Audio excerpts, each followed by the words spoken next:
عنہا من دخول المتشبہین بالنساء علی المرأة۔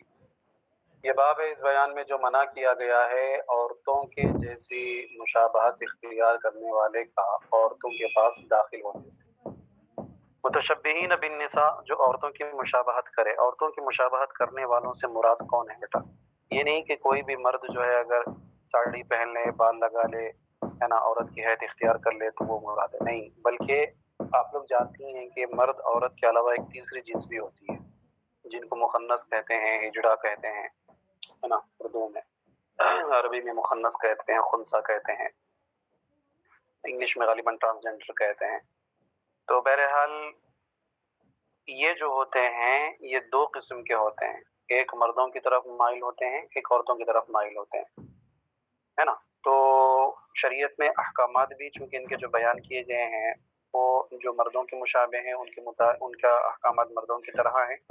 اور جو عورتوں کی مشابہ ہیں ان کے احکامات عورتوں کی طرح ہیں، اور ان میں سے کچھ وہ ہوتے ہیں جو اس سلسلے میں بھی مشکل ہوتے ہیں، مطلب نہ تو مرد کی طرح ہے مکمل، نہ تو عورت کی طرح ہے،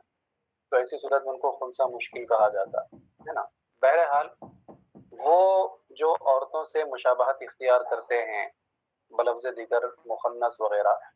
عورتوں سے عورتیں تو ملاقات کر سکتی ہیں، خلوت اختیار کر سکتی ہیں عورتیں آپس میں، ہے نا، لیکن یہ جو تیسری جنس کے رہیں گے ان کے ساتھ بھی خلوت اختیار کرنا جائز نہیں ہے، اور خاص کر کے اس وقت جب یہ کسی طرح کی غلط باتیں کرتے ہوں، فحش کلامی کرتے ہوں، جیسا کہ عموماً دیکھا جاتا ہے کہ ان لوگوں کے اندر فحش کلامی ہوتی ہے، تو اگر فحش کلامی وغیرہ ہے، غلط باتیں، غلط چیزیں ہیں، تو پھر جو ہے بالکل بھی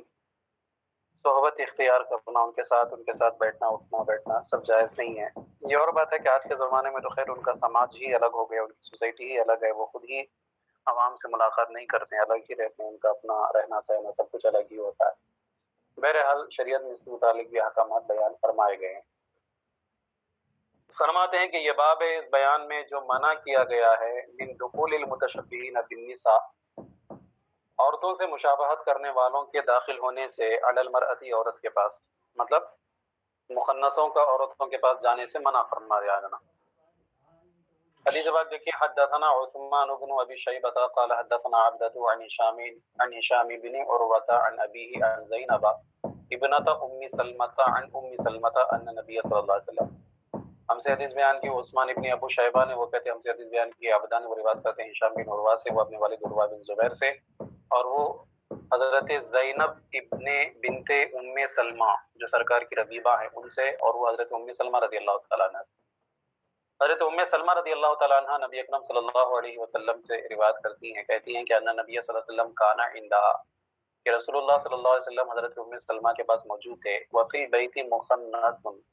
اور آپ کے گھر پر جو ہے ایک مخنث آیا ہوا تھا، ایک تیسری جنس کا شخص آیا ہوا تھا۔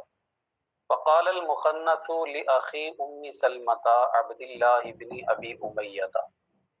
تو مخنث نے حضرت ام سلمہ کے بھائی عبداللہ بن ابو امیہ،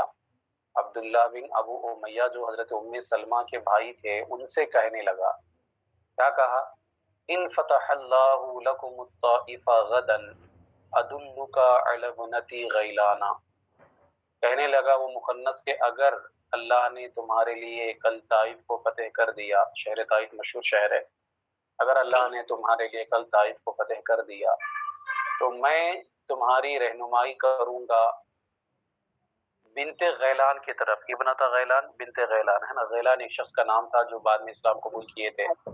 اور یہ ان کی جو بیٹی تھی ابنت غیلان جن کے متعلق یہ تذکرہ کر رہا وہ بھی اسلام قبول کی تھی۔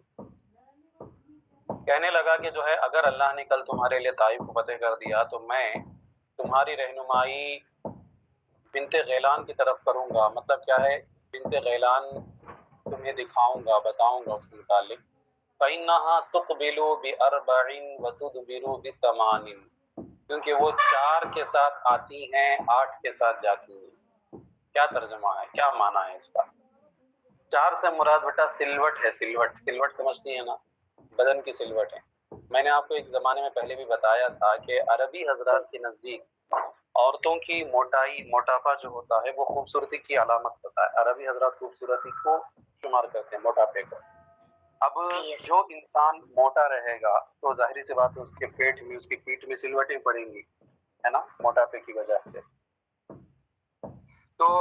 اس کے کہنے کا مطلب یہ تھا کہ وہ اتنی موٹی ہے کہ جب آتی ہے تو پیٹ کے حصے پر 4 سلوٹیں پڑتی ہیں، نا، جب آتی ہے تو پیٹ کے حصے پر 4 سلوٹیں پڑتی ہیں، اور جب پیچھے پلٹ کر کے جاتی ہے تو 8 سلوٹیں پڑتی ہیں۔ کیوں 8 پڑتی ہیں؟ آپ نے دیکھا ہوگا کہ جو ریڑھ کی ہڈی ہوتی ہے اس ریڑھ کی ہڈی کے اوپر سلوٹ کبھی نہیں پڑتی، بدن کی جو چربی ہوتی ہے وہ بھی ریڑھ کی ہڈی پر نہیں آتی، اور ریڑھ کی ہڈی کے اغل بغل میں دونوں طرف، یعنی پیٹھ کے جو دونوں طرف کا حصہ ہے وہاں پر چربی چڑھتی ہے۔ تو وہ جو چربی کی جو سلوٹیں ہوتی ہیں، موٹاپے کی جو سلوٹیں، وہ اگر سامنے حصے پر 4 آ رہی ہیں تو پیچھے حصے پر 8 آئیں گی، کیونکہ بیچ میں ریڑھ کی ہڈی کی وجہ سے وہ کٹ جاتی ہے نا۔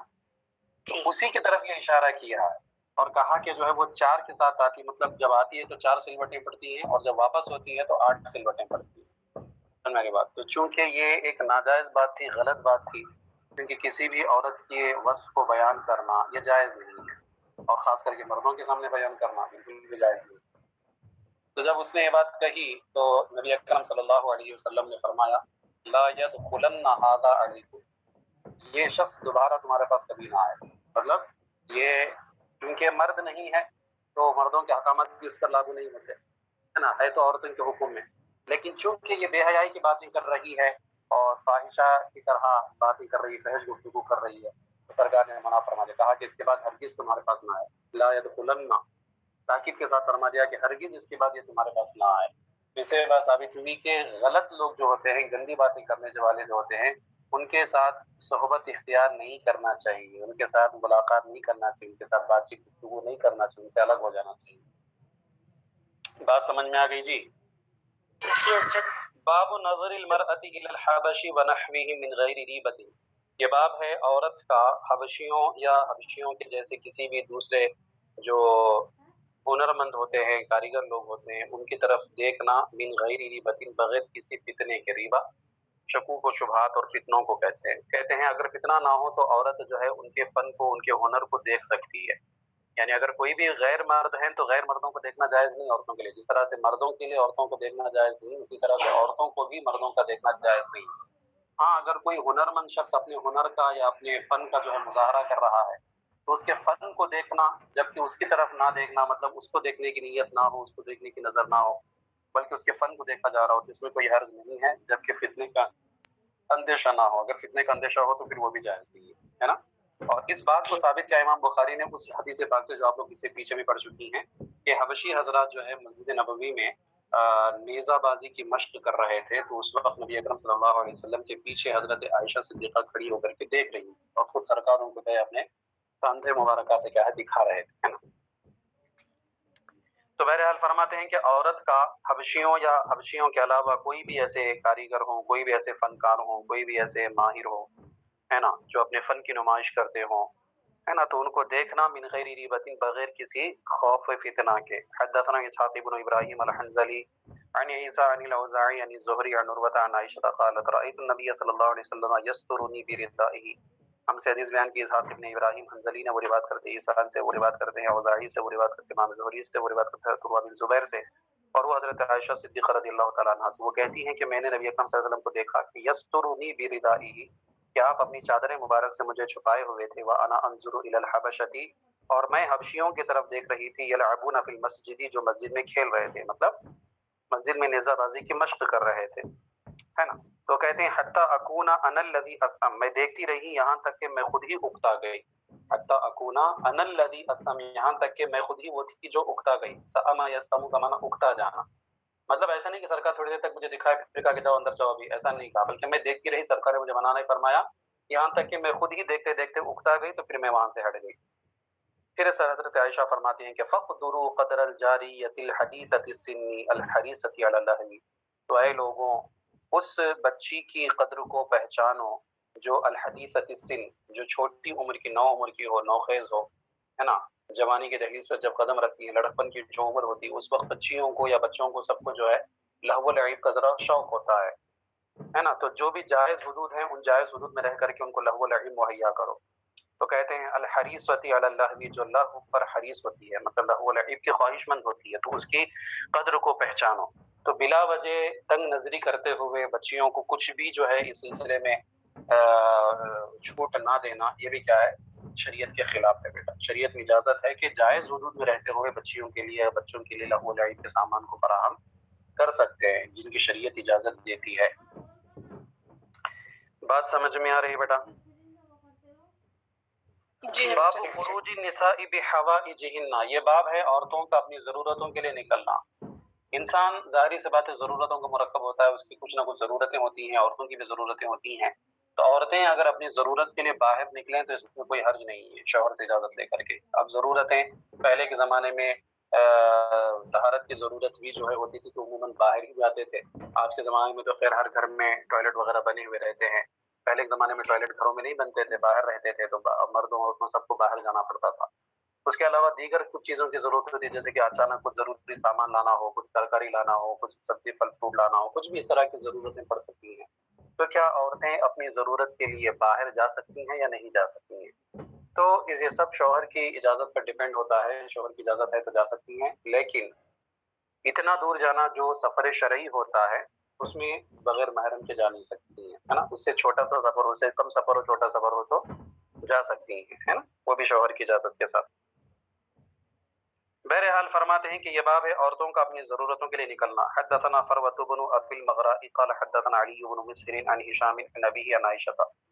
ہم سے حدیث بیان کے فروا بن ابو المغراء نے، وہ کہتے ہیں ہم سے حدیث بیان کے علی بن مسہر نے، وہ روایت کرتے ہیں ہشام بن عروہ سے، اور وہ اپنے والد گرامی عروہ بن زبیر سے، اور وہ حضرت عائشہ صدیقہ سے۔ حضرت عائشہ فرماتی ہیں کہ خرجت سودۃ بنت زمعہ لیلا، ایک مرتبہ حضرت سودا بنت زمعہ رضی اللہ تعالی عنہ رات میں کسی ضرورت کے خاطر نکلی، فرآہا عمر، تو حضرت عمر نے ان کو دیکھا، فعرفا، تو ان کو پہچان گئے، فقال، اور ارشاد فرمانے لگے کہ انکی واللہ یا سودۃ ما تخفین علینا، آپ بے شک اے سودا، قسم خدا کی آپ ہم پر چھپ نہیں سکتی ہیں۔ حضرت سودا بنت زمعہ بیٹا کافی فربا عورت تھی، کافی موٹی عورت تھی، کافی فربا عورت تھی، اور بہت بڑے جسامت والی تھی، تو وہ کوئی بھی ان کو دیکھتا تو وہ پہچان لیتا تھا ان کو۔ سن میری بات؟ تو جب وہ باہر نکلی تو حضرت عمر نے ان کو دیکھا تو کہا کہ آپ ہم سے چھپ نہیں سکتی، مطلب یہ کہ آپ کو کوئی بھی دیکھتا ہے تو پہچان لیتا ہے۔ کہتے ہیں فرجعت الی النبی صلی اللہ علیہ وسلم، تو حضرت نبی اکرم صلی اللہ علیہ وسلم کے پاس لوٹ گئی، فذکرت ذلک لہ، اور پھر یہ پورا واقعہ سرکار سے بیان کیا، مطلب اپنی ضرورت جو بھی تھی وہ پوری کر لی، اور پھر جا کر کے سرکار کو بیان کیا کہ ایسا ایسا معاملہ ہوا ہے۔ وہو فی حجرتی، حضرت عائشہ فرماتی ہیں کہ نبی اکرم صلی اللہ علیہ وسلم میرے کمرے میں تھے اس وقت، یتعشا، جو رات کا کھانا کھا رہے تھے، ہے نا، تعشا، تعشا کا معنی رات کا کھانا کھانا، کہتے رات کا کھانا کھا رہے تھے۔ وَإِنَّ فِي يَدِهِ لَعَرْقًا، عرق جو ہے بیٹا اس ہڈی کو کہتے ہیں جس پر گوشت چڑھا ہوا ہو، ہے نا، ایسی ہڈی جس پر گوشت چڑھا ہوا ہو، تو ایسے گوشت کے ٹکڑے کو عرق کہتے ہیں۔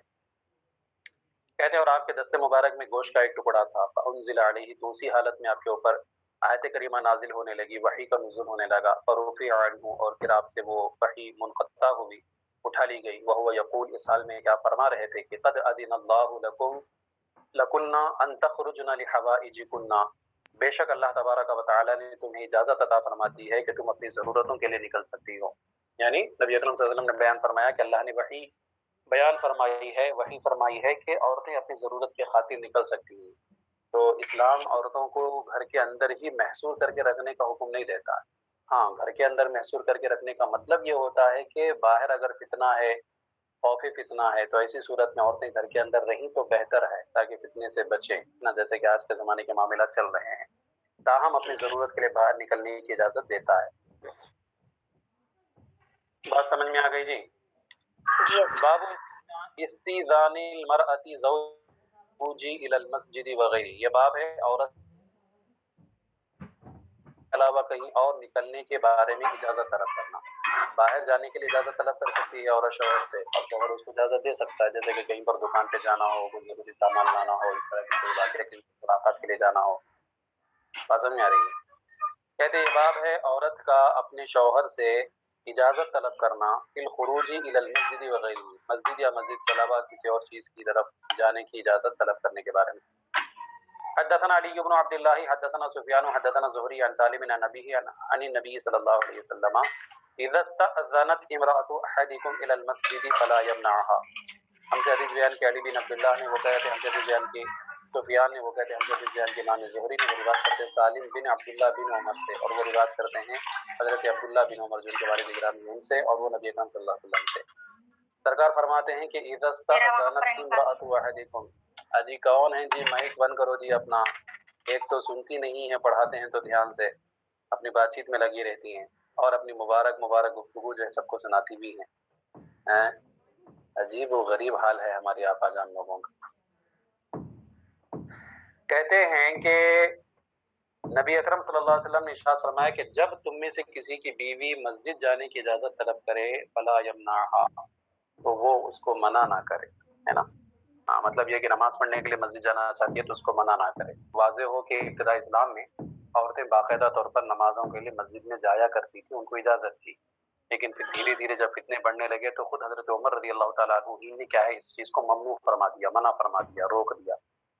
اور منع فرمانے کے بعد جب عورتیں شکایت دے کر کے حضرت عائشہ صدیقہ کے پاس پہنچی تو حضرت عائشہ نے بھی یہی فرمایا تھا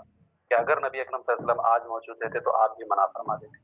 ہے نا، کیونکہ آج کے زمانے کی عورتوں کی زیب و زینت وغیرہ اگر سرکار دیکھتے تو ضرور سرکار بھی وہی کرتے جو حضرت عمر نے کیا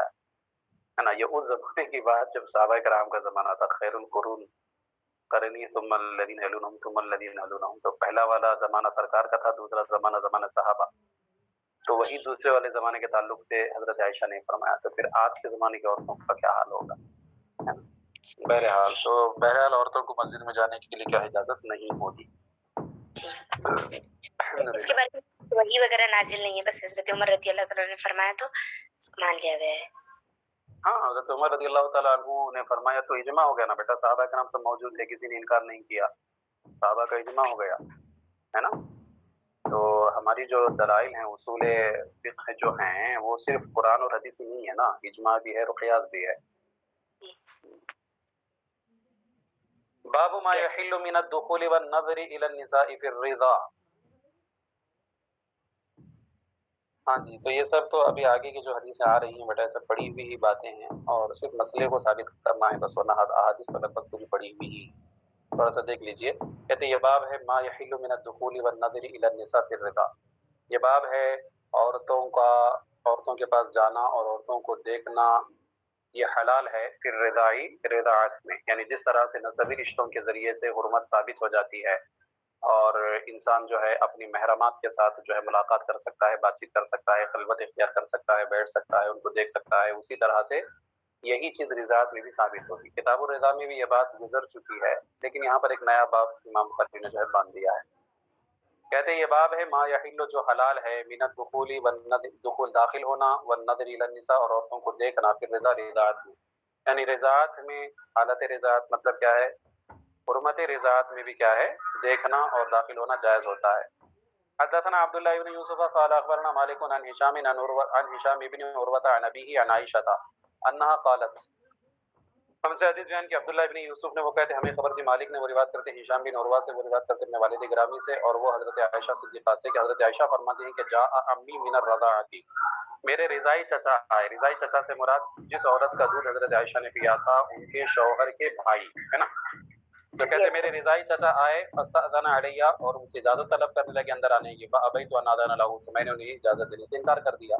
حتی اسأل رسول اللہ صلی اللہ علیہ وسلم، یہاں تک کہ میں نے رسول اللہ صلی اللہ علیہ وسلم سے اس کے متعلق سوال کیا، فجاء رسول اللہ صلی اللہ علیہ وسلم، مطلب میں نے منع کیا یہاں تک کہ میں رسول اللہ صلی اللہ علیہ وسلم سے پوچھ لوں، ہے نا۔ تو پھر اس کے بعد رسول اللہ صلی اللہ علیہ وسلم تشریف لائے، فسألته عن ذلك، تو میں نے ان سے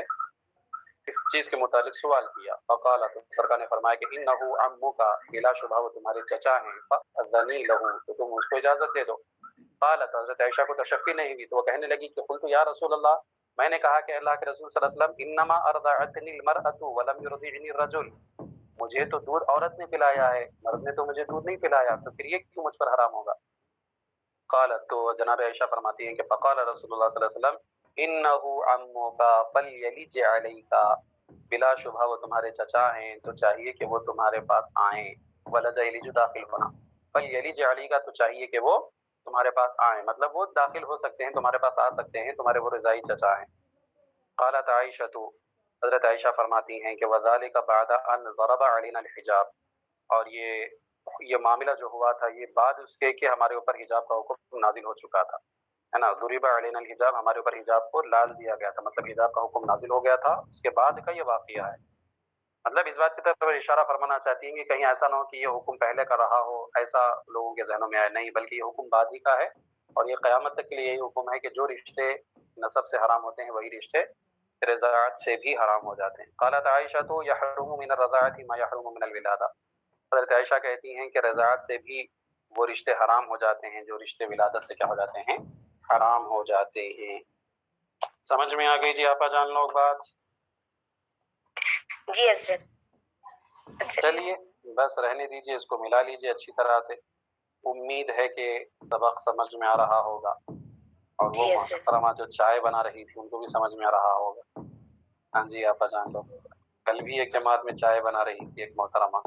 آج بھی چائے بنا رہی ہے۔ واہ جی واہ۔ باب الاطعمہ اور باب الاشربہ بھی پڑھائیں گے۔ داخل تو ہے نصاب میں بیٹا، لیکن چونکہ پہلے 2 گھنٹیاں رہتی تھی اس کی بخاری شریف کی، جب آف لائن مدرسہ تھا تو اس میں ہو جاتا تھا، اب چونکہ اب 1 ہی گھنٹی ہے تو کتاب النکاح ہی پڑھ لیجئے، کافی ہے نا۔ حضرت جو شروع میں مخنث کے بارے میں بتائے تھے پھر سے بتا دیجئے۔ مخنث کے بارے میں کیا بتایا تھا بیٹا؟ مخنث 2 طرح کے ہوتے ہیں، ایک مردوں کی طرف مائل ہوتے ہیں، دوسرے عورتوں کی طرف مائل ہوتے ہیں۔ تو جو مردوں کی طرف مائل ہوتے ہیں ان کا حکم مردوں کی طرح ہوتا ہے، اور جو عورتوں کی طرح ہوتے ہیں ان کا حکم عورتوں کی طرح ہوتا ہے، اور ان میں سے ایک مشکل بھی ہوتا ہے، مطلب جو مرد اور عورت دونوں کی طرح ہوتے ہیں، اس میں امتیاز نہیں ہو پاتا کہ یہ کس کی طرف جو ہے غالب ہے، تو ایسی صورت میں ان کے احکامات الگ ہی ہیں، ان کو خود سا مشکل کہا جاتا ہے۔ حضرت بروز قیامت عورت کو کس کے نام کے ساتھ پکارا جائے گا؟ والد کے نام کے ساتھ یا پھر شوہر کے نام کے ساتھ؟ یہ کوئی اہم مسئلہ نہیں ہے بیٹا، چاہے والد کے نام کے ساتھ پکاریں چاہے شوہر کے نام کے ساتھ پکاریں، مقصد جو ہوتا ہے وہ تعریف ہوتا ہے، پہچان کرانا، اور پہچان والد کے ذریعے سے بھی ہوتی ہے، پہچان شوہر کے ذریعے سے ہوتی ہے۔ یہ ایک بہت ہی اہم اس کو مسئلہ بنا دیا گیا کہ شادی کے بعد عورت جو ہے اپنے باپ کا نام استعمال نہیں کر سکتی ہے، شوہر کا نام استعمال کر سکتی ہے۔ پھر بعض لوگ اس پر ایک نیا فتویٰ لے کر کے آئے اور وہ آیت کریمہ پیش کی کہ جو اپنے باپ کے علاوہ کسی اور کی طرف منسوب ہوں گے تو وہ اپنا ٹھکانہ جو ہے فلاں فلاں، جو بھی آیت کریمہ نے فرمایا سورہ احزاب کی شروع والی جو آیتیں ہیں اس کو اس پر ثابت کیا۔ عجیب قسم کی بے وقوفی ہے۔ ارے شادی کے بعد عورت جو ہے اپنے شوہر کا نام لگاتی ہے تو بنت بول کر کے تھوڑی لگاتی ہے، زوجہ بول کر کے لگاتی ہے نا۔ شادی سے پہلے بنت بول کر کے لگاتی تھی کہ فلاں کی بیٹی ہے، اب یہاں زوجہ بول کر کے لگا رہی ہے، تو پھر خرابی کیا ہے اس میں؟ ایک انسان اگر کسی کی بیٹی، کسی کا جو ہے بیٹا بن رہا ہے تو وہ کسی کا بھائی بھی ہو سکتا ہے، کسی کا شوہر بھی ہو سکتا ہے نا،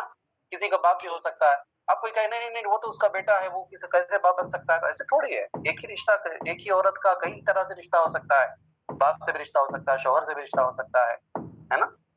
تو بہرحال یہ سب مطلب بلا وجہ کے یہ سب ایشو ہیں، ان کو بلا وجہ ایشو بنا دیا گیا ہے۔ یہ جو نئے قسم کی تعلیم جو انٹرنیٹ کے ذریعے سے حاصل کرتے ہیں آج کے زمانے میں، وہ اس جیسے مسائل کو بہت اٹھاتے ہیں، اور خاص کر کے غیر مقلدین وغیرہ جو صراحتاً احادیث ہوتی ہیں جو کئی منسوخ ہوتی ہیں، کبھی اس کا حکم الگ ہوتا ہے، تو وہ چونکہ غیر مقلد ہیں کسی کی تقلید کرتے ہیں، الٹی سیدھی حدیثیں پڑھیں گے اس کو اور اس کو الٹا سیدھا ہی سمجھیں گے۔ سمجھ میں آ گئی بات؟ مخنث کو سلام کر سکتے ہیں، اگر مخنث مسلمان ہے تو کر سکتے ہیں، کوئی حرج نہیں، لیکن عورت نہ کرے تو یہ بہتر ہے، کیونکہ عورت کی آواز بھی پردہ ہے، اور سامنے والا جو مخنث ہے وہ مردوں کی طرف مائل ہے یا عورتوں کی طرف مائل ہے یہ بھی نہیں پتہ کر سکتے ہیں، کیونکہ آج کے زمانے میں جتنے بھی مخنث ہوتے ہیں عموماً وہ عورتوں کی ہی حیت اختیار کرتے ہیں، مردوں کی حیت کوئی اختیار نہیں کرتا ہے نا۔ جی فرمائیے، اور کیا کہہ رہی ہیں کوئی؟ حضرت یہاں پر پیج نمبر 788 میں ہے نا، کونو انا الذی اسامو فقدروا الجاریہ الحدیثیہ السن الحدیث صلی اللہ قدر الجاریہ، فقدروا قدر الجاریہ الحدیثۃ السن الحریصۃ علی اللہو۔ تو اے لوگوں اس بچی کی